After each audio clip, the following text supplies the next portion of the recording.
Hey, and welcome to Indies on Indie, hosted by me, Patrick Poe. Now, I don't know about you, but I don't make it out to theater very often. I absolutely love it. It's where I got my start artistically, and but with all my own projects going on and the cost of seeing a show, my broke artistiness, and just the vast amount of theater in the KC area, I rarely make it out to see a show.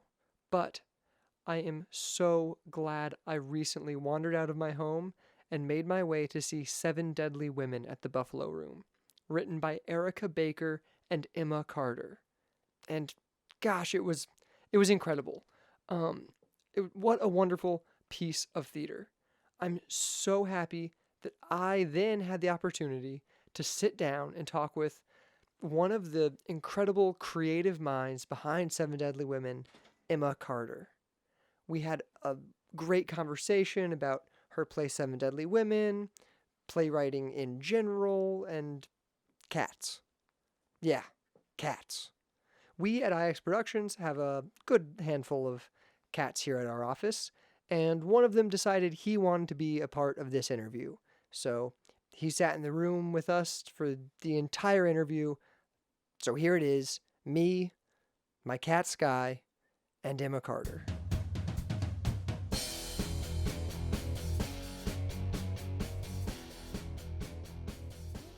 We've got a cat just like that back home, and his name is Smokey, and he's also the old one. Really? He's gray, and we got him when he was Come sit in my lap. not old, but he wasn't a kitten anymore. And he's like probably 22 or 23 years old. Whoa. He's like deaf, and he's very creaky. But all he wants to do is cuddle all day. Like he'll sleep all day. Every now and then he'll play a little bit, but it's just like eat, go to the bathroom. He uses a pee pad because he's had all these like intestinal and like urinary After a while, they problems. don't like using the litter box anymore. Yeah, It's- he's just like not into it. So we have pee pads like you use for dogs, and he'll use that, and he's fine. And then he'll just sleep on his electric bed or on your lap. We've been thinking of getting an electric bed for our cats. They they- love them. They Yeah. love them. They're in them all the time. So I highly recommend it Yeah. because they're older and it's easier on their like joints, and it's just Yeah, we have the old cat, and then we have another cat that's hiding. She never comes out. But she has she's really young, but she has bad joints. They told us. And she always lays on things like the furnace, and so we're like, we could just get you like a heat pad. Like, I bet she'd love it. But when we got her like a real cat bed, she never used it. So we were like, if we got the heat pad, would she use it? Maybe because it's hot. I don't know. I bet at least one of them would use it. Yeah, one of the four might do it. Would you, Sky? Are you gonna sit in here while we do our interview? Yeah, you might. Okay, you can. That's fine. Yeah. So it's actually already rolling. I have it. Cool. Yeah, Hi. we're going. Should I get closer to the mic? Yeah, that'd be Right. great. Here I am. If you just stay kind of within kind of a fist distance or whatnot, Cool. it's great. Yeah. I'm gonna put these headphones on so that Okay. I can make sure that they can hear us. Okay. Yeah, cool. Yeah, here with Emma Carter. Hi. How you doing? I'm good. I like all your cat apparel. Thank you. This is my new cat hat. You got the cat hat. You have a cat T-shirt, Mhm. sweater, And I've got a cat friend. and you've got a cat friend. You've got the cat cell phone case. I do. Actually, I do. But sorry, go ahead. you only have two cats. I actually don't technically have my own cat. I have they have my family cats with my parents, and then my roommate has a cat, and then I had a cat at one point, but it's with my ex-boyfriend. Oh. So, but it works out because he was more of a daddy's boy anyway. So I am currently catless. I've heard. So talking about he's a daddy's boy. I've heard cats. Mhm. They bond better with same gender. Really? So male cats usually bond to men, and female cats Ooh. bond better to women. That actually makes sense thinking back to all of my relationships with various cats in my life. I did have a lot of boy cats that that were my friends, but they also loved my dad. Yeah. Like the male cats loved to get up on my dad's lap or loved to be around the other dudes in the house. And our girl cat, we have a girl cat, my roommate does, and she also she bonds with us, but she also loves men. She's kind of a whore. She just anytime a man walks into the house, she's like, "Oh, hi. I'm just gonna come say hello to this. I'm just gonna go sit on that lap right there." That's kind of how the one sitting in the middle of the floor is right now. He's Mm. hoping, I think someone's just gonna pick him up and give him attention. Aw. But yeah, we've got 2 male cats that are just like they're my cats. And then this one, he's the whore cat. The whore cat. He'll love you no matter what. He doesn't Aw. care. Yeah. So there you go. Dogs are the opposite though. Really? Yeah, male dogs bond with female humans, and female Huh. dogs bond better with male humans. I guess I would like a male dog if I was gonna get a dog. Yeah, it'll Okay. protect you. I want like a husky or something. Huskies are beautiful. They're a little nippy though. A little nippy. They're a little nippy. Just like generally, that's a husky trait. Okay. They are common nippers. I don't know why. I have a lot of weird animal knowledge. I like it. I'm learning Yeah. new things. I live in my zoo, and my wife works at a PetSmart, so like Oh, okay. we have so much animal knowledge. Yay. No, that's awesome. Cool. I guess we're gonna start. I saw Seven Deadly Women, and it was awesome. Thank you. You co-wrote that with With Erica Lynette Baker. Erica Lynette Baker. Do you guys work together often, or This was our first official collaboration. How did- But she was in, I wrote another play called Junk that was workshopped at the Living Room Theater last December. And Erica was in that. She was, she read for me when I was writing it. And then when we were offered a workshop slot, I kept everyone who had read for me, and we did a workshop production of that for 2 weeks. And that's how Erica and I met. And then after that, she asked me if I would help her or if I would join her and collaborate with her on writing Seven Deadly Women. awesome? So she is really like the. Yeah, it was brainchild her idea, it was behind it. her brainchild. Had she and written then- before? Yeah, Yes. yeah. Erica's written before. Cool. She just recently produced a show that it was devised based on a children's story she'd written. It was called Kingdom of One, the play, the one that was just performed, and she did that before we did Seven Deadly Women. So she had some production experience under her belt before we started. Cool. Well, Seven Deadly Women was awesome. Thank I you. absolutely loved it.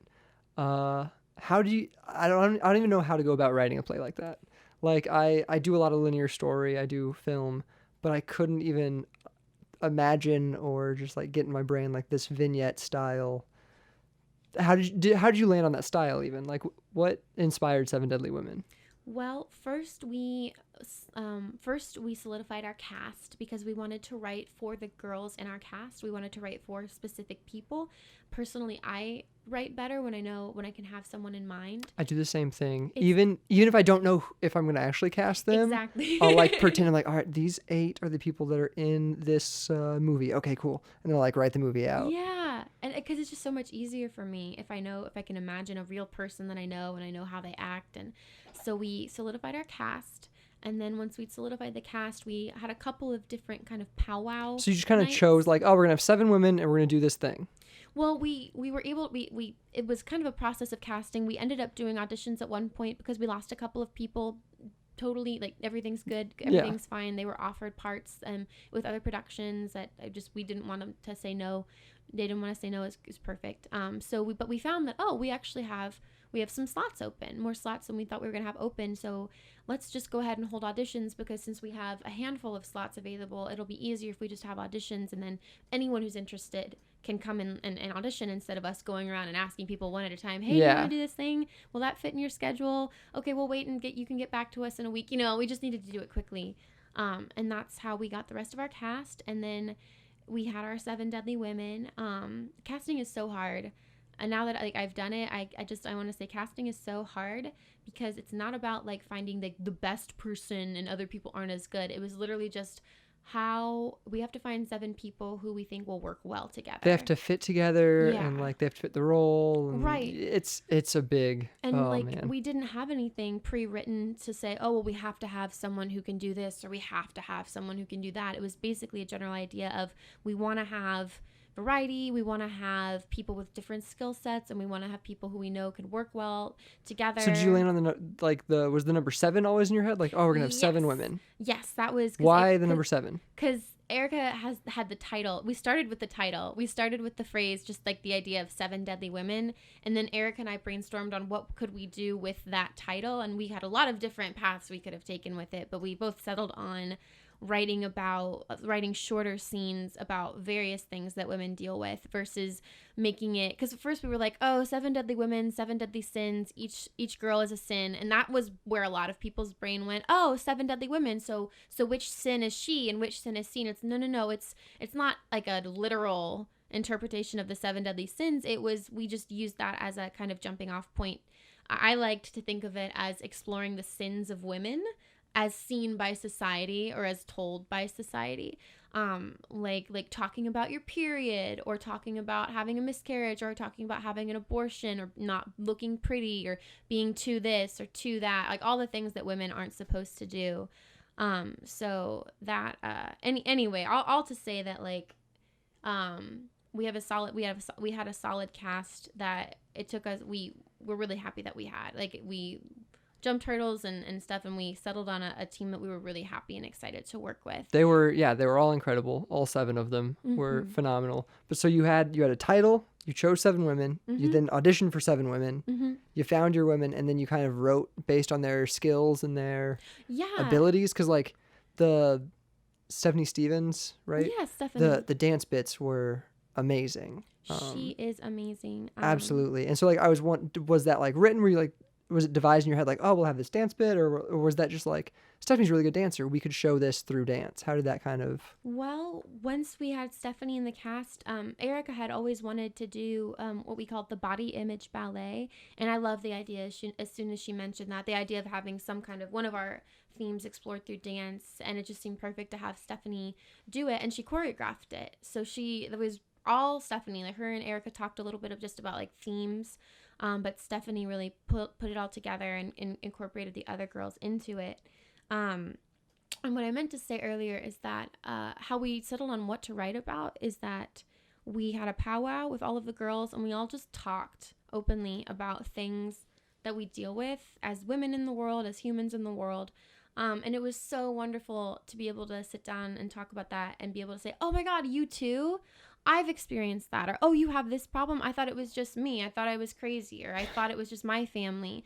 And girls were able to connect on certain issues and struggles that they'd had in their lives. And what we learned is that most every woman has a story for all the themes. Like, everyone has a catcalling story, or everyone has I felt unsafe when this guy was making advances on me, or I was so embarrassed when I went through puberty, or all of the topics we've explored. Everyone has a story for that. So that was what sparked the specific issues that we focused on when we were writing the show. Well, it was absolutely gorgeous. I had no clue what I was going into. I just knew you wrote it, and I was like, oh, I'm interested in her being on my podcast, and I want to seek some of her stuff. So I went and saw it. I was blown away. It was so freaking cool.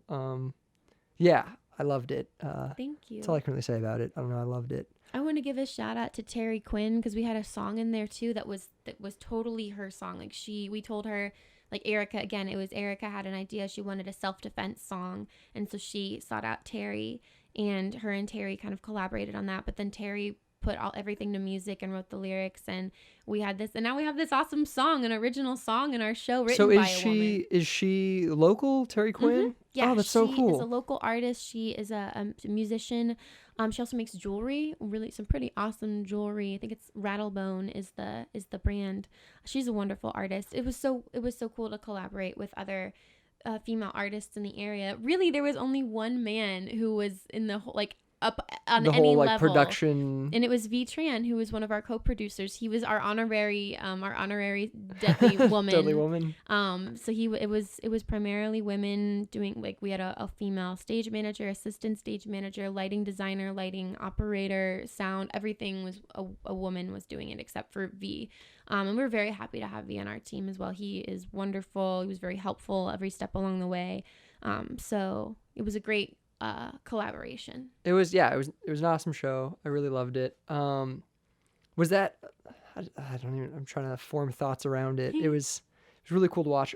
But what impressed me was your guys' ability to combine comedy and humor and drama into this very intricate piece, talking about very interesting and important issues in today's society, but doing it not in a way that, like, you didn't feel like you were being yelled at. You didn't feel Good. like it was like, you know what I mean? It didn't feel over the, it didn't feel like, I don't know, overly just like, rah. No, It yeah, was and that was very, one of our goals. I was actually going to ask you, but I like to ask all of our male audience members, was there any point where you felt like we were hitting you over the head with feminism or... no. And that's the thing. That's what was so beautiful about it is you walked a beautiful line of just like, you explained these issues very well through very poignant and often humorous vignettes. And you never knew what was going to come next, but it was never in any way offensive, or I can't think it could be seen as offensive even. Yay. If you were offended, I think you're an idiot. I'll say it right here on my own podcast. Yeah, it was gorgeous. It was absolutely gorgeous. Thank you. Is comedy like is that your style, or was that just brought in because of how the issues worked, or like... Well, we knew we wanted it to be accessible. We didn't want to alienate the audience. We wanted men and women to be able to come in and enjoy the show. And yeah, that was a big concern for both of us. Was we need to write a show where people are actually going to want to listen, because if we start just talking about how awful things are and blaming people and shaming people, then our audience is going to just like tune out immediately. And I think Erica and I are both pretty nerdy people. And so I think like the humor, like Erica wrote the alien one, the alien scene where we have two aliens, which was so interesting. I So love interesting. that one. Two aliens coming to the planet to try and like figure out whether they want to live on Earth because their planet is about to be destroyed, but they decide not to stay on Earth because they realize humans are pretty fucked up and they just can't understand why we have these gender stereotypes. Which was a great way to look at it, because it just showed like that everyone's ridiculous. Yeah. Like there's no one that's like exception. There's no exception from the ridiculousness of like our human society. We're all pretty stupid. Right. Like humans have flaws. yeah, and that's what I loved about it. It wasn't just like, oh, men are bad. It was like, no, humans are kind of shitty. Yeah. Like we're not the best creature on earth, probably. I would say so. Yeah, probably not the best creature on it. We have our positives, but we also have things we could maybe improve. Yeah, So yeah. the idea was never to alienate men, just to share our common experiences. And we specifically had the piece, we called it the memory chorus, and it was second to last. And it was when each girl did a monologue. Were and some those of them all true memories, or were they Yes. pieces you wrote for them? Those or... were all true memories, and That's some of beautiful. them were positive and some of them were negative, but they were all real. And they were all, this is something that not everyone knows, but they were all from one person. Oh. And so we have these 7 memories, distinct memories of interactions with men in the world. A girl interacting with a man, and you would think that maybe they were the stories of the girls who were performing them, or stories. That's what I was collected. watching it. I was like, oh, are these like a collection of stories that like Emma went and sought out, or like? No, this was Erica wrote this one. Okay. And each memory was a memory that she'd experienced, and she kind of figured out which girl related to each memory the most.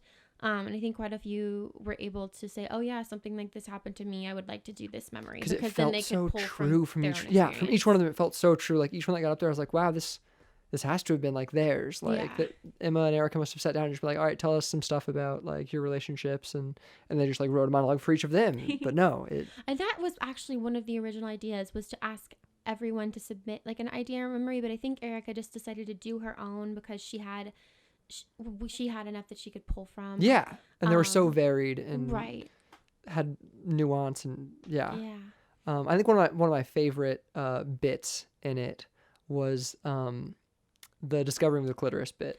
I That wrote that was one. so funny. That was Oh my my favorite. gosh. My favorite thing that I contributed to the project was the history of the clitoris and the classroom scene going into it. The Socrates and Or Aristotle, and his name was Galen. yeah, Aristotle and Galen, the two of them were like the funniest things I think I've ever experienced. I could just watch a whole show of just the two of them. Oh my god. Yeah, that was hilarious and humorous and terrifying, and Yep. yeah. Do you consider the show to be a feminist piece, or? Yeah, I Yeah. do. I'm not afraid of using the word feminist, and I know there's a lot of like negativity associated with the word, but to me, a feminist is what it's supposed to be, which is just someone who believes in equality for everyone. Having the word femme in front of ist makes you think that it's like promoting women over other people, but it's really not. It's just like everyone should be equal. This includes people who are of other races or of other sexual orientations or anything that might divide us. I'm using air quotations, that might divide us or like people can't separate see those, Emma. us. Anything, it doesn't matter. We're still all humans, and so we should all be treated equally. And so I would say it's a feminist piece. And then like, yeah, I would say it's a feminist piece, but it's a humanist piece too. A humanist piece. Yeah, I dig that. It's the same idea, and that's the thing where I think a lot of people get caught up in things like the feminist movement or like Black Lives Matter. Mm-hmm. Is they're like, oh, they're saying like women's most important or like black's most important. No, it's the phrase is even just like Black Lives Matter. Like it's just, they matter. You need to, and like the feminist movement's about showing that women are equal. Exactly. It's that everyone's equal. It's a response to what we hear, which is if you're African American, what you hear is Black lives don't matter. And so that's why you say Black lives matter. They do matter. They do. They do matter. We should change it all to Black lives do matter, and then people will get that it's a response to a very, very loud statement that I can say probably every African American person has felt, or like for women, the feminist movement, it's about women also, like women are equal. Women are equal. Women aren't stupid. Women do matter. Aren't submissive. Women do matter. Like women are answering with no, actually we can do this. That's why that's what we have. We have the yes we can. Oh, okay. With the Rosie the Riveter, like that thing. So it's the yes, isn't it? Yes, we can, or you can do it, or that something like that. So, wait, maybe yes, we can was Bob the Builder. I don't know, but it's all a response to the statement. Bob the Builder, Rosie the Riveter. Right, they both build things. They're both very strong people, very iconic characters. But it's the response to what we perceive that the world wants us to be, which is less. And this definitely was a show that showcased women and proves that women are not less. Yeah. There aren't a lot of roles, really great roles for women out there in the theater. Like I would go as far to say it's harder to be a female and be an actor because there are simply less. I agree. Parts to I had audition somebody for. the other day ask me, they're like, oh, if you could like pick any dream role regardless of gender or anything, what would you be? I was like, regardless of gender, I'm a dude. Like all the dream roles are male. Exactly. Like there's way more dream roles that are men versus like dream roles that are women. Not to say that there aren't great roles written for women. There's just less. There's just so many. And so it means that women have to compete even harder and kind of be pitted against each other. And so this show was an all-female cast, so we didn't have women having to pit against each other. We were all there. We were all equal. And I just like to write roles for women because I am a woman and I went to a women's college, and I know that I have so many female friends who are so talented, and I have a lot of male friends that are talented too, but they are often working. Like they're already in stuff. They don't need me to write shows for them. They're already doing commercials and plays because it's not because it's been handed to them, but because like they are talented. Because and in they a have less play competition. with 6 roles, there's probably 5 men and a woman, or 4 men and 2 women. Mm-hmm. It's statistics. I don't know.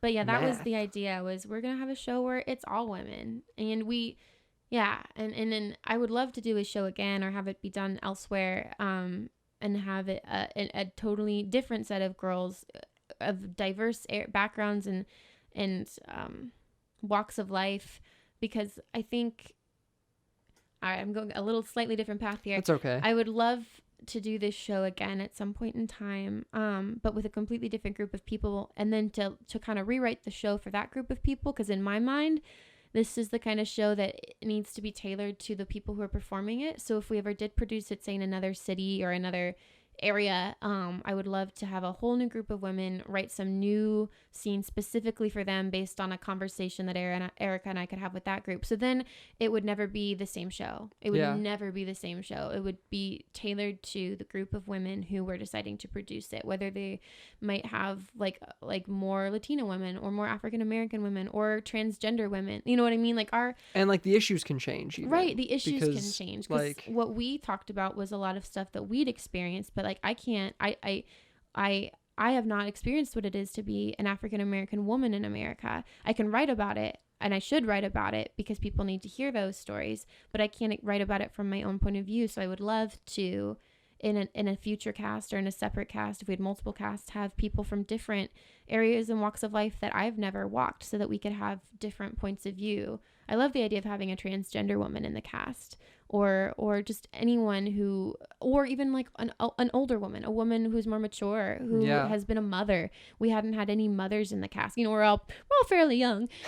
So I would love to see how the play could change dependent on the people who are in the cast, because it should be written for the people who are performing it, and that's what ours was. It was written for the people who are performing it. 7. Would you always keep the body image dance in, or would you? Ooh, I think it would change. I think it would be there. I think it would change dependent on the cast, and they would. I haven't asked Erica about this, so I can't say that this is for sure. But in my dream world, I think it would be cool if the dance would be specific to the cast that was creating it. So whether they had a whole group of dancers or just one dancer, it could be whatever that group needs it to be. Obviously there's a lot of stuff we could talk about to like figure out what it could be next, but I'm really proud of what it was. It was and amazing. What it is, it was absolutely amazing. I'm really impressed with what the two of you did. So what I'm kind of interested in, just because that's what we talk about, we're independent artists. Mm-hmm. How did producing it go for you? Like, how does that, what went into trying to produce your own work? Is this the first time you've done that? Yes. I'm glad you asked that, because this was my first time professionally producing my own show. I did it in college.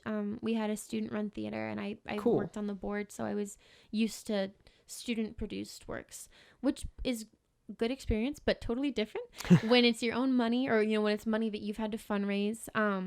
So much work, so much more work than I ever even imagined, and I loved doing all of it, but it took up like all of my spare time, every single waking moment of my day that I wasn't like eating, or even when I was eating, just basically when I wasn't sleeping, I was working on sending out emails or writing or social media, or like just every single aspect of making a show. It was me and Erica and V and our stage manager Sarah Thorman, and then because the both of you directed it as well. Yes, we co-directed, so she would direct her scenes that she'd written, and I directed mine, and then we could get notes from each other, like as a second pair of eyes, and it worked out really well.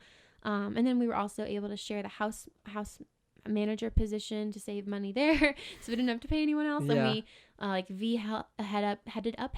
V did social media.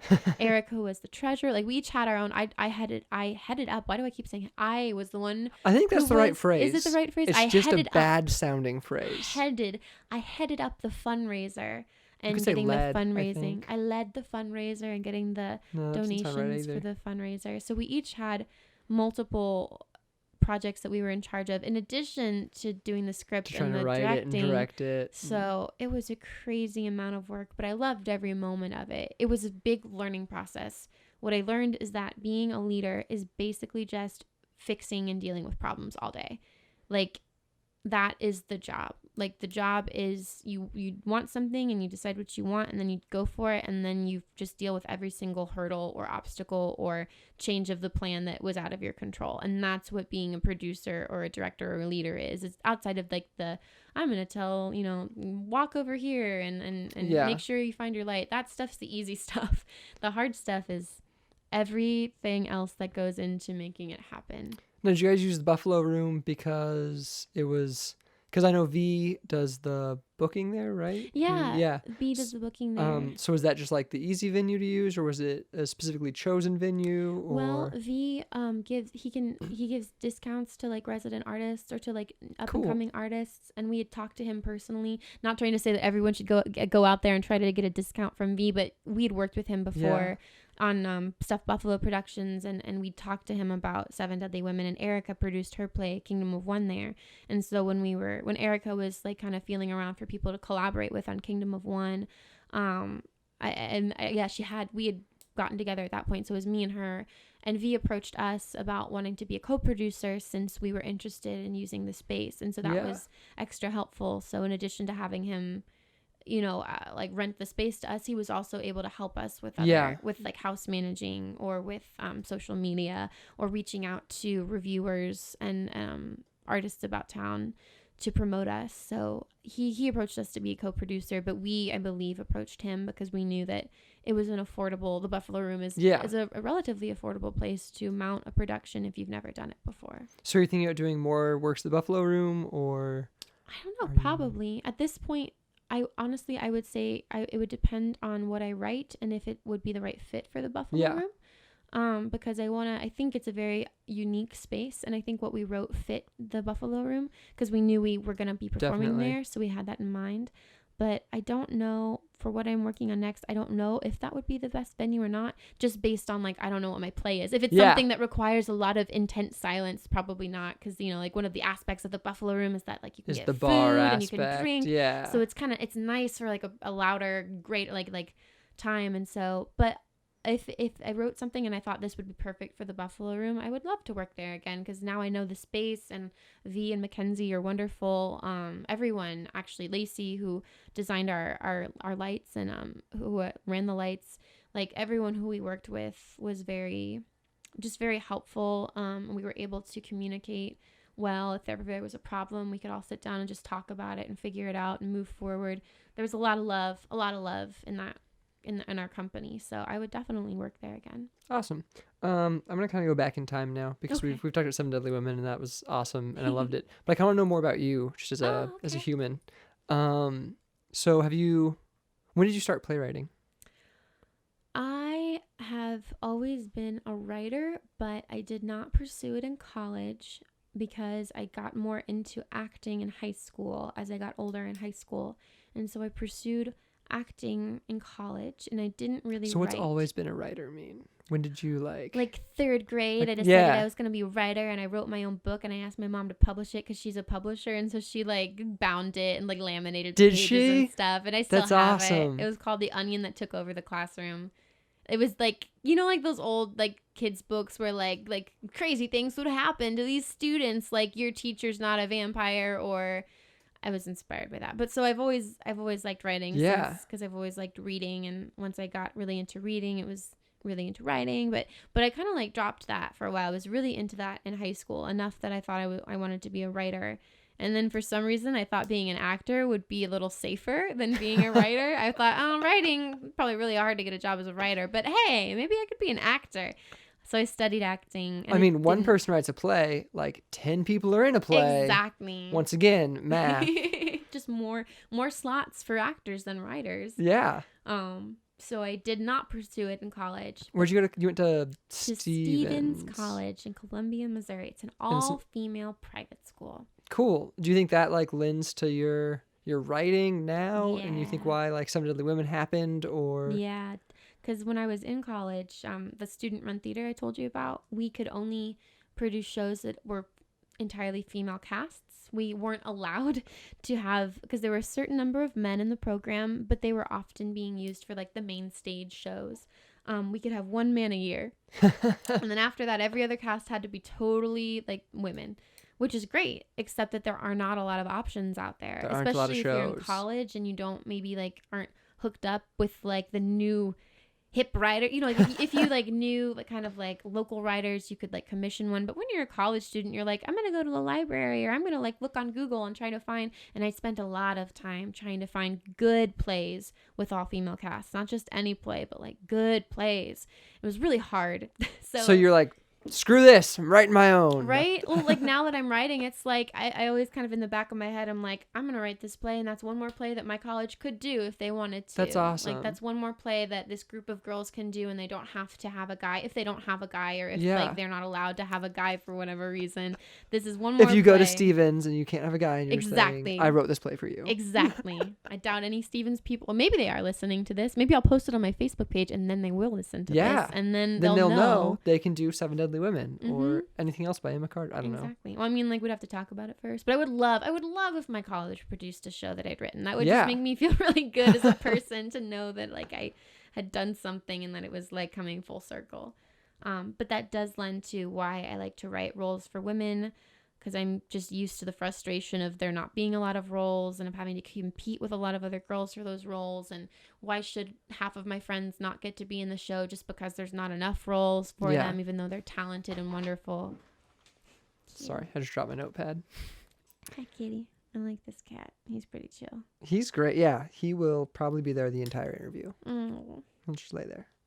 But so you went to Stevens Mhm. and you're pursuing acting? Yes.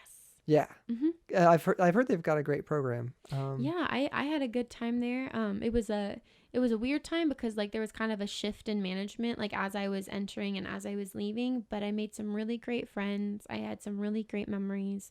Did some fantastic shows in Columbia and in Okoboji, which is our little we have a theater in a town called Okoboji, Iowa, and during the summer the second year students get to go up and do summer stock with some professional actors. That's cool. That's the best part of the program. I mean, the summer intensive parts because it's a 3-year degree, and so the whole thing is that like Is that a bachelor's or an associate's, or is it a some bachelor, sort of a bachelor's of fine arts. bachelor of fine arts in And you 3 years? do- Oh wow. Yeah, you do 2 summers in 3 years. So you do your freshman year and you're a freshman and you know what that's like. And then your Yeah. first summer is like a theater intensive, which I've helped out with our theater intensive a couple summers and it's really great. It's the first summer. It's like boot camp for theater. That's and you awesome. produce 5 shows and some of them you write for and some of them are like original new works. It's a great program. And then you do your second year and that's, just straight regular school. And then your second summer you go to Okoboji, Iowa, and you get to work with real professional actors and you get to be outside of a school setting and it feels more like professional and you have to talk to the patrons, you have to manage the box office, you have to build the sets. It's a great program in the sense that it really teaches you how to do all of the things versus just acting. Yeah. If like and like it makes it gives Yeah. you It prepared you to produce your own show. Right, it prepared me to produce my own show, and if I should need to, it prepared me to have to like make sets for my own show if I can't find the help of someone who's better at it. I can do it. I'm just not the best at it, but it was a really great program for just giving me the ability to choose to learn about all these different things. If I chose to take that course or be on that crew, I could take advantage of it. That's awesome. Yeah. That's absolutely awesome. So then you graduate Stevens. Mhm. What'd you do next? I came to Kansas City because I got into a play. Are you from Kansas City? Nope. Oh, really? Nope. Yeah, I'm from Fulton, Missouri, which is like 2 hours away, so not far away at all. So I made a very small jump from Fulton to Columbia, which was 30 minutes from Fulton, Okay. and then a little bit of a larger jump from Columbia to Kansas City, which was 2 hours So is from Fulton Columbia. further east then? Mhm, Because yeah. Columbia's like what, an hour and a half? It's 2 east of hours here. to Columbia, 2.5 hours to my house in Fulton. Okay, so yeah, it So, is. Yeah, yeah. cool. And I came here after like Because you were right cast in after a play, you graduating. said? Yeah. What play? It was Eatgads Theater. Eatgads did Carrie the musical based on the Stephen King novel, and Yeah. it was a lot of fun. I made friends that I still talk to now, and it was just a great way to come into a new city. It was like, it was the first So time did you move here moved. for that? It did, yeah. I was like, Cool. well, I don't have any other plans. Like, I literally was just like living out of my car, and I was back in Okoboji because I'd been hired back to do children's theater for the summer. So I just graduated. I went up to Okoboji again to do children's theater with some of my friends under the direction of Alex Espy, who actually he works in town here. Oh, He cool. directs and makes props, and he's actually with Paul Meisner Puppets right now, Alex is. And so I went to Kansas City from Okoboji to audition for this musical, and then I went back to Okoboji, which was like a 6-hour drive. Oh my gosh. And then I got into the musical, and so as soon as we were done doing the children's theater show at Okoboji, like rehearsals started like a couple weeks after that. So I was like, well, I gotta go now, guys. Peace.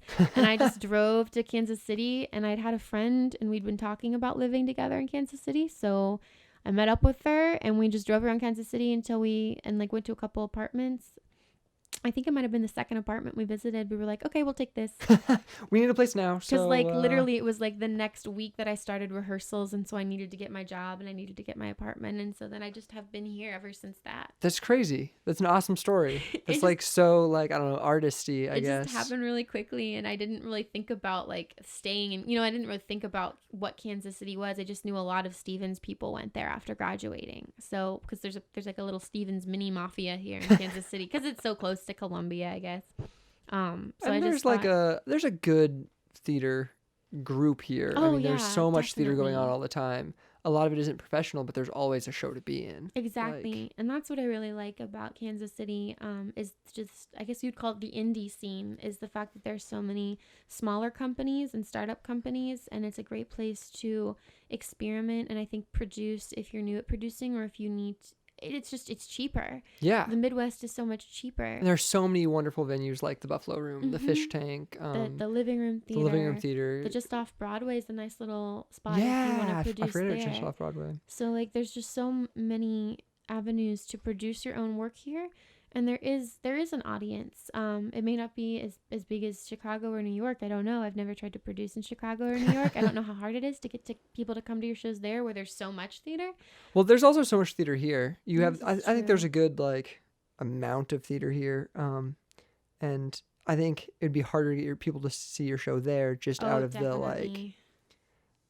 the expectations are so high Right. in a city like Chicago or New York. Right. I feel like I would have to know someone before I went there so that I could, like, other people would be notified. Oh, this person, she knows what she's talking about. We're going to go see her play because Carl says it's great. You know what Yeah, I mean? Like, yeah. I would have to have a Carl, someone who knew everyone and could be my, Be be like, my- go see Emma. She's fucking Right. amazing. Yeah. so yeah, I just kind of, I'm here for right now. I'm thinking about going to grad school maybe sometime soon. Cool. Or traveling For around a little writing? bit. For Awesome. playwriting. Or just traveling and writing while I travel. I just kind of want to focus on writing right now. I do still love to act, but it's so hard to do two things, like to have a day job and then two passions that you're trying to really, Yeah. you know what I mean? Oh no, I know what you mean, because that's why I currently don't have a day job. Is Awesome. because I know it's great. No, I'm jealous. I want to quit my day job and just be an artist. That's because I can't focus. So I do like filmmaking, but in that I do writing, acting, editing, directing, and then I have this podcast, and I also just like do theater acting. So like I can't focus. And I do stand up comedies. I can't focus. So I couldn't have a day job and then not be focused in my art because it takes so much time to have a day job. Yeah. But don't you work for theater, don't you? I sell tickets for the Kansas City Symphony box office. Okay. So it's kind of like art. Right. I mean, I've got like tons of little mini day jobs. I teach with the Coterie. I teach with Kansas City Young Audiences. I do the murder mystery dinner detective Dinner shows. We Detective. do those together. So I've got lots of little jobs. If I could just get rid of like the couple that are like, meh, which is That take up most of your mostly time. it's the customer service stuff. I'm ready to like leave that behind when I can, if Yeah. I can. But I love my coworkers there. They're awesome if they're listening to this. I love my coworkers at the Symphony, and the Symphony's a great organization. But you know, when you love writing, You want to be able love to sit at acting, home and write. Right. How much time do you really have to dedicate to that, or how much time do you dedicate Oh to that? God, I don't know. I should dedicate a lot more time. Right now, I'm trying to figure out my schedule and like schedule time to write, because I should schedule at least half an hour to write every day. That's my feelings. I should do that. When I wrote Seven Deadly Women, it wasn't really about time. It was just about, okay, I'm gonna write now, and once I get an idea and I'm excited about it, I just write until I'm done. So then I don't really think about having to. I want to so bad that I just do it until I pass out. Or Yeah. until, When you got that one project you're inspired to write, Right. it's so easy to just write all the time and Yeah. not go to anything else. And I think that's mainly what I have to trick myself into doing. I have to just start writing. So then I trick myself into being really excited about something. Or if I'm really excited about something, I have to stop what I'm doing if I can and just write while I'm excited about it. And then when I'm excited about it and I'm into it, it'll just come right out and I'll just puke it all out. And then because sitting and making yourself write always feels weird, but usually something can come out. Like even if it's just a rant about something that I'm feeling. One time I wrote like a huge long customer service rant, but after I wrote it, I felt a lot better. Yeah. And now I have it. I mean, that's what's great about writing is it's so cathartic and you can get so much out of it. Cool. And so you've written what, 2, 3 2 of my own, full-length Junk plays? and Wicked Creatures, and those are both full length. And then Seven Deadly Women collaborated with Erica, and that's a full length. And I have a handful of 10-minute plays that I've written through various festivals, or just on my own, and a lot more that I want to write. So Well, yeah, because you just did No Sleep November. Mhm. How'd that go? It went really well. What is Yeah. that? I don't really 24 know. hour play festival where you are given a line of dialogue. You were given 3 actors, a prop, and a costume piece. This is the Living Room Theaters one. And you basically have like 10 to 12 hours to write a play, and then it's due, and then you have like the next 10 to 12 hours to direct the play and tech the play, and then they're all performed. So you write and produce a play within 24 hours. How's your play? It was really fun. I had awesome actresses, Elisa Lynn and Stephanie Stevens and Shay Ketchum, and they were my boxing. Can I say curse words on this podcast? Yeah, you can say They were whatever you my want. boxing bitches, because my prop I'd been given was boxing gloves, and so I wrote a alternate world future where women could like illegally box on the black market to make extra money in this like dystopian future. Nice. And so they were like different types of boxers, and it was really fun. We just had a fun time. That It was sounds kind cool. of dark, actually. It was a drama, which I did not intend to write. I at the end of the night, or I guess in the morning of the day, as I was finishing, Ben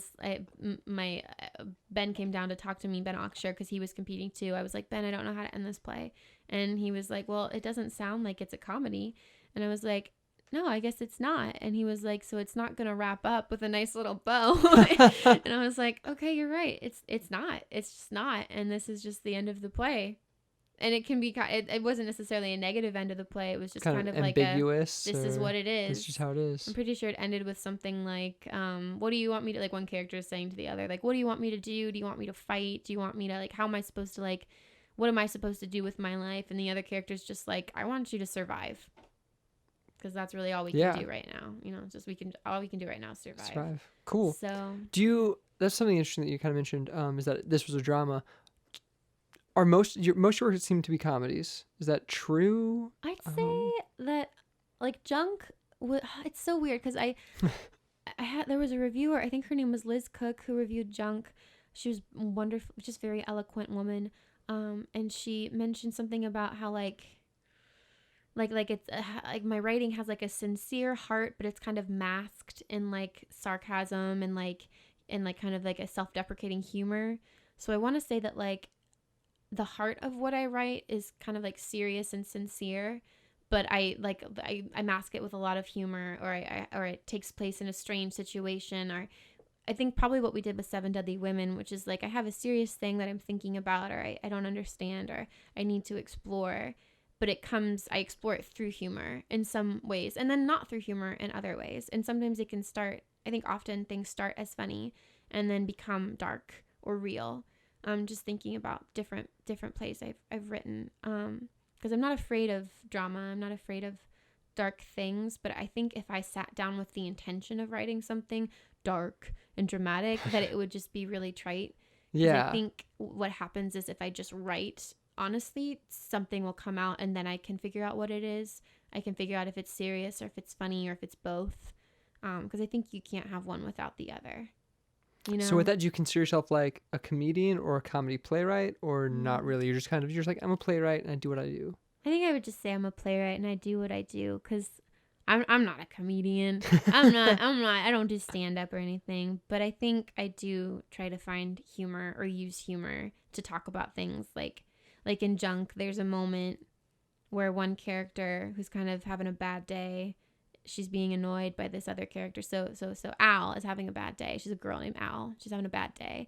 And this other girl character who's kind of younger and perkier, like, is like, oh, what's wrong? Like, hey, can I sit with you? And Al just turns to her and says, have you ever been fucked in the ass? And this little girl is kind of like taken aback, and she's like, what? I'm what? And Al goes, have you ever been fucked in the ass? And this little girl, thinking that she's being serious, begins to like kind of word vomit a monologue about how one time this guy tried to fuck her in the ass, but she wasn't expecting it. It was kind of weird, and she maybe screamed and bled a little bit, but like it was fine.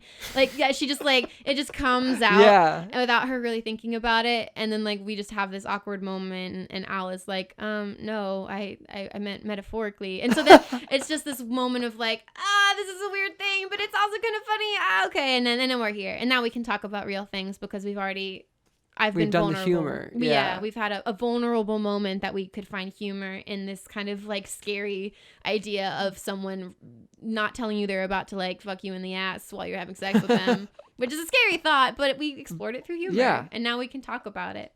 That's cool. That's and I kind of agree with that, and that's kind of like how I use humor, and I think that's why like we make comedies as IX is because you can talk about weird things, you can talk Yeah. about scary things through humor, and people are more willing to listen to you. Yeah. And that's what I think was great about like Seven Deadly Women. We're just gonna keep going back to that because I'm obsessed Yeah. with it. Is that you did use humor throughout the play to talk about issues that if you'd like done just like dramatic monologues throughout the whole piece or just like dramatic scenes, people would have gotten tired of it. You know what I mean? Yes. But if you keep making jokes, they're like, oh man, they're totally right and they're really funny. Right. And like the alien piece, like if you'd just been like, humans are dumb and we say terrible things about each other and we don't even realize it, people would be like, oh, shut up. Right. But like if you've got two weird aliens that are saying like, oh man, that's some true shit that weird alien's saying. Right. Like You have to hear it through the mouth of an alien from like a distant planet to be able to distance yourself from it, so it doesn't feel like you're talking like you're being attacked. I think. Yeah. I think comedy allows us to separate ourselves, or to separate our ego, while at the same time allowing our humanity to be taken in. Like, oh, I totally do that. Oh my god, I know what you're talking about. yeah. But then your ego is not getting in the way, being like, oh man, you shouldn't say that. That makes me feel bad, or like that. That's not true. Not all men. Yeah, know, like, yeah, and like showing like two like Greek philosophers as like party frat boys like allows you to like, it opens you up to this scene that you don't understand and makes it relatable. Right. And then throughout the whole scene you're like carried with them and you're like, oh, I get that and I get what they're going through and like I get, and so it was just, yeah, it was great. Yeah, cool. So what's next for you? Like you're writing plays. What are you working on right now? Like, can you talk about it? No, yeah, totally. I've got a couple things. I'm really bad about starting things and then not being able to decide what I want to keep going with. I've been commissioned to write a play for the Young Matrons of Kansas City. That's awesome. What is the Young Matrons of Kansas City? A wonderful organization. My voice teacher, Melinda McDonald, asked me to kind of like reached out to me about it because they do volunteer works for the community. And one of the projects they want to do for next year is to take a play to schools for like younger kids, like probably elementary age. And they just were like, hey, we have a group of women who are interested. I can't talk. We have a group of women who are interested in performing a play for these kids who might not have access to like theater, or who like, maybe they're from a school where they don't have that in the school. And so I am going to write something. I haven't started yet. I got to talk with Melinda pretty soon, but I have an idea of what I want the themes to be, like acceptance and how diversity is wonderful and how no one should be excluded based on super important things to teach children. Right. Super important things to teach children, especially right now in a country where like in a country where prejudices are infiltrating schools, where students are suddenly being vocal about things that their parents might be saying at home about like, like go home, like they're going to build a wall so you have to go home. Like I've seen so many things on Facebook about like kids who are anything but white and having other kids at school bullying them because they're like, oh, well, you're not white. And they just hear from their parents what they think they're supposed to think. Right. It's not these kids' fault because they're just parroting what their parents say. They're learning from their parents.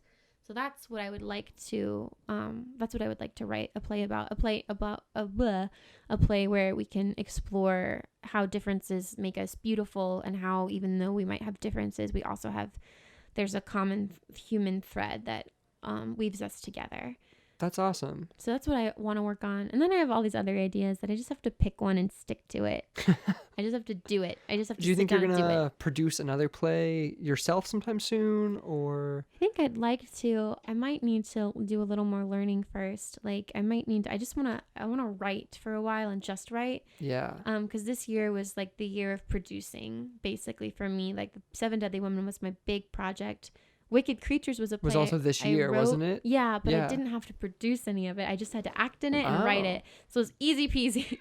Hi. Oh, sorry. Hi, kitty cat. Did I get your tail?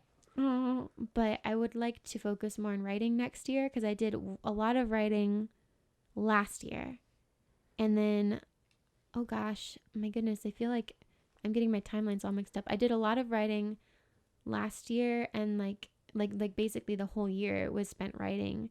And so this year, whole year was spent, half of the year was spent doing theater, like producing it or Yeah. being a part of it. And so I would like next year to be another year of Another writing. year of writing. So And then that I seems like a can- good cycle. Because then I actually have something to produce. And then when people say, what's next? I can be like, well, I've got this play or this play or this play. Which one would you like to produce? You know? Yeah. Yeah. So I need to take the time to actually write before I can, I think, produce again. So yeah, and there's other stuff in the mix too.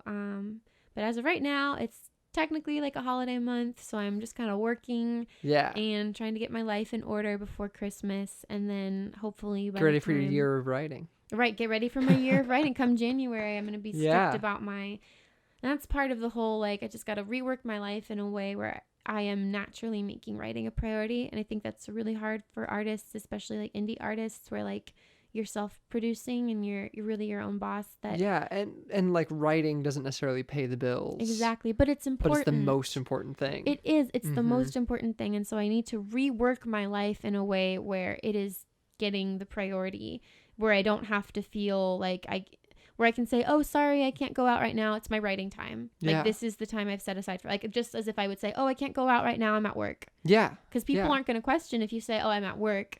And they shouldn't question if I say, oh, I'm writing right now. Because that's your this work. is my work. Yeah. Yeah. I think that's the Um, hardest thing is like an independent artist is to realize even if you're not making money at your art, it's the most important thing. Like it's about prioritizing art over money, Yeah. which is really hard. difficult, especially in our society that focuses Mm-hmm. so much on money. So that's my But- hope, is to like rework my schedule so that maybe I'm working less for money. Yeah. I'm working more for myself, because I see my other friends doing it. And I'm really inspired by my friends who I see, because it's not, I know there's tons of excuses. Like I can say, well, I need this job because of X. And it's true that I need to pay my bills. Yeah. And it's true that like I need to be able to eat. But I think that a part of it, I think we can always find a way to make it work. Yeah. Whether it's writing on a napkin while you're on your lunch break, or if it's getting up an hour early to write before you go to work, there's always ways we can make it work. Yeah. If we really care. And If that's this what's is- most important. If that's what's most important, you'll find Yeah. a way to make it work. And if you say that you can't, then I think deep down it means that you don't really want to. Or you're scared to. Or you're scared There's to. always that fear. Right. Yeah. And I've experienced that too. Like every time I don't write, or I can find an excuse not to write, part of it's like, I need to not be afraid. I need to like just let myself do it. I Yeah. need to not tell myself, oh, well, you know what I mean? I need to not let myself get in that mindset where making money is the most important thing. Because it is important, but it's not the most important thing in the world. Yeah. It's Yeah. important, not the most important. Writing's the most important. And people are more Yeah. important. That's something I've learned this year, is making time for people when you have a lot of work to do. Yeah. It is important, whether it's your like significant other or your friends, like, or yourself. Just Yeah. making time to have a night to yourself is important. So it's finding the balance between all of that stuff. Which is, yeah, I think the thing we all are struggling with Mhm. as, independent artists is figuring out that balance of when is it the time to actually be like, oh no, I do need to go out with these people to Yeah. cultivate relationships and to really experience human interaction. Yeah. Because how can I write if I don't understand what humans are? Exactly. But I need to write also. There's so many balls up in the air. It's a juggling act. It is. Do you think you'll continue making works similar to like Seven Deadly Women that are somewhat feminist, or that are feminist works, or that are activist works, especially in our current political climate? Yeah, I think I will. And I think they may not always be as overtly activist as Seven Deadly Women, but I think with anything I write, there's always some kind of, I don't want to say like ulterior motive, but like I explore the things that are important to me and that puzzle me. Like like Seven Deadly Women's was so interesting because sometimes I would write something and I would just need to see how other people react to it to understand it. Like I would say this, I would write something and I would be, this is what I've observed. What do you think this means? Like I can't necessarily process it on my own. I need to write it and then see how other people react to it to be like, oh yeah. Like that's what I'm That's what's happening. It's not like I intentionally write all of this, subtext and stuff. I do, but like there's things that I don't know are in there. I have to see someone else process it to really understand it. So, I heard a great story on that once Yeah? about I think he was a college student who was getting really annoyed with his English instructors. And I think he was going to school for English, and his instructors were saying like he was interpreting texts incorrectly, and like this is what you're supposed to be learning from this like piece. And so he went out and he contacted certain writers that were still alive, and he was like, we're reading your book, we're analyzing your book in our class, like this is what my teacher says it means. When you wrote it, did you mean this? Mm-hmm. And he said I think 75% of them got back to him and said like, no, I didn't have a meaning necessarily. Yeah. I just knew this is what was in my head and what I was thinking and what was important. Yes. And it's about how you react to it. That's what's important. Yes. Oh my God. And that's how I feel about what I write. Yeah. That's how I feel. I write something because it's important and I know this is what's in my head. And then other people react to it and I'm able to understand what it means. Like I can understand what it means to me, but I may not see the bigger picture. But each person's like view of it interprets how it is. Yeah. Yeah. And that's what's cool about like that art. Well, any art form really is like, it's obviously personal to you, but then the real goal is for it to touch someone else in a way. Exactly. And because once you give it out there, like once you take it from inside you and you put it out there, it's something different. yeah, it's theirs now almost. Right. It's and not like, just yours. You have to share it. And part of me hates that because I feel like specifically with writing, I feel like people feel like they have the right to tell you what they like and don't like and how they think you should change it. And I don't know why. Because if you go to a play, you don't go up to an actor and say, I think you should have done this movement instead of that movement. But I feel like with writing, it's the one thing that people feel like it's okay to freely be like, well, I think you should do this with that part. And it's like, that's great. You should write a play and then you can do that with that part. I don't know why, but like that's the one thing that I'm like, it's like, well, this is my version of it. Yeah. So maybe it's not the way that you would have done it, and maybe it doesn't make sense to you this way, but it does make sense to some other people that way, and it makes sense to me that way. So I'm gonna write my story, and then you can write your story.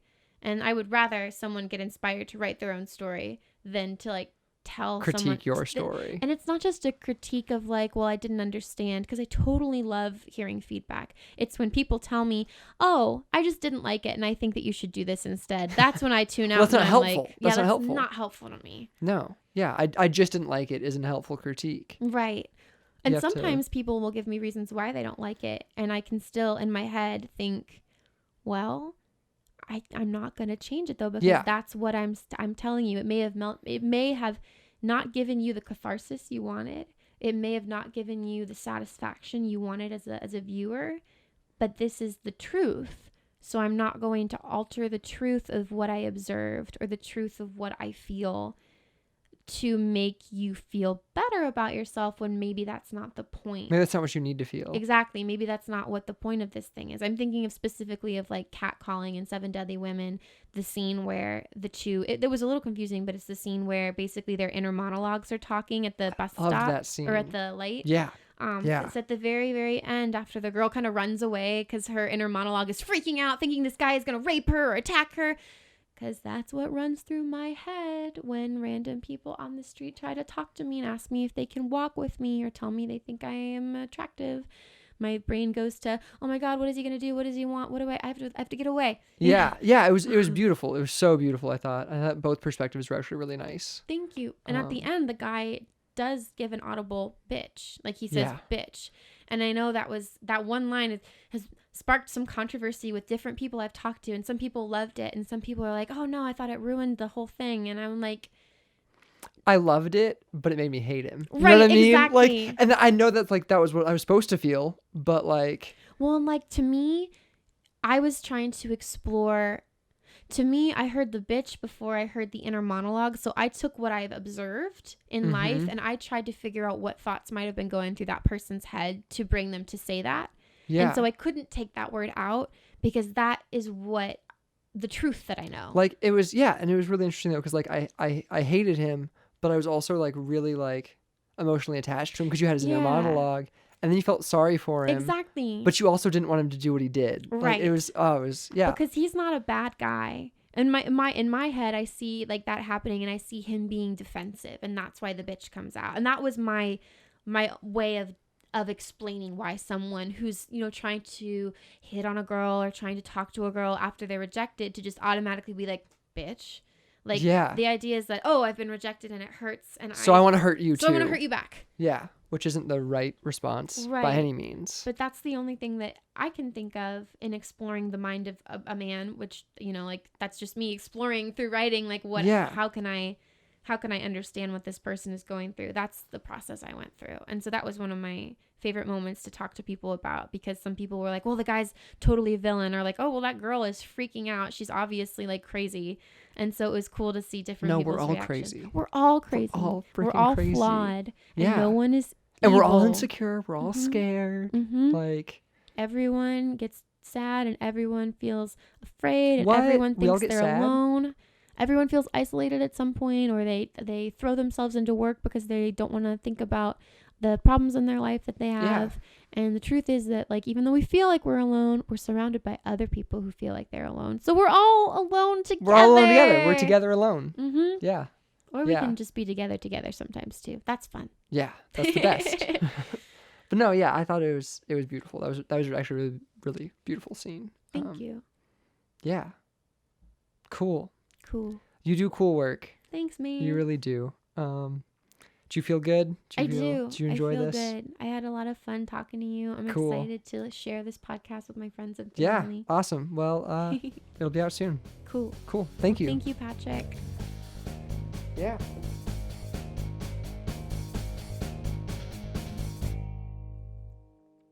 All right, there you go. Emma Carter, playwright. Be together sometimes. I think I need a t-shirt made of that. What a great quote. Be together sometimes. Man, what an incredibly smart individual Emma Carter is. If you have the chance to see a play by her, or if you have the chance to audition for a play by Emma Carter, do it. I can guarantee if you don't, you're missing out. If you'd like to follow Emma Carter, go to her website, emmakcarter.com. And while you have that web browser open, go to patreon.com/ixfilmproductions and click Become a Patron to help support this show, Indies on Indie, as well as all the other hilarious content IX Productions is putting out. Okay, this is usually the part where I tell you who will be on the next episode of Indies on Indie.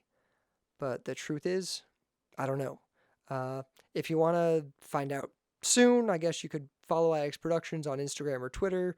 Maybe they'll post something about it when that's all figured out.